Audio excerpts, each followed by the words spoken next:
கோயம்பேடு இருக்கிற வரையும் இந்த மாதிரி பிரச்சனை எதுவுமே வந்ததும் கிடையாது. சரிங்களா? கோயம்பேடு இருந்தாலும் பெருங்குளத்தூர் வண்டலூருங்கிற பிரச்சனை வரும்போதெல்லாம் நம்ம எல்லாம் பஸ்ல ஏறி தான் போய்கிட்டு இருந்தோம். இந்த மாதிரி வந்து இருக்கும்போது நம்ம என்ன பண்ண முடியும்? ஒண்ணுமே கிடையாது. இல்ல பஸ்ஸும் கிடையாது, எதுவுமே கிடையாது. நம்ம என்ன பண்றது? பஸ்ஸுக்காக வந்து நின்றுட்டு தான் இருக்கோம், இன்ன வரையும் நின்றுட்டு தான் இருக்கோம். இவ்வளவு தூரம் எல்லாம் மறியல் பண்ணாங்க, போனாங்க, வந்தாங்க. நாங்க தான் அங்க நின்று போனோம், வந்தோம், ரோட்டை கிராஸ் பண்ணி இங்க வந்து நிற்கிறோம்.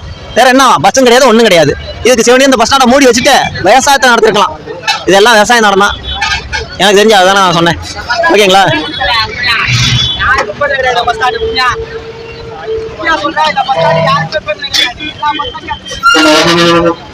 ரொம்ப நன்றி.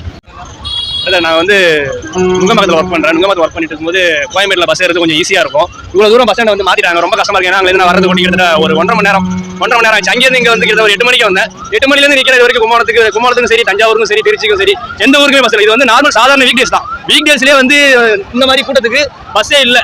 எவ்வளோ கூட்டம் இருக்குது நீங்களே பார்த்துக்குவாங்க. எவ்வளோ கூட்டம் இருக்குது.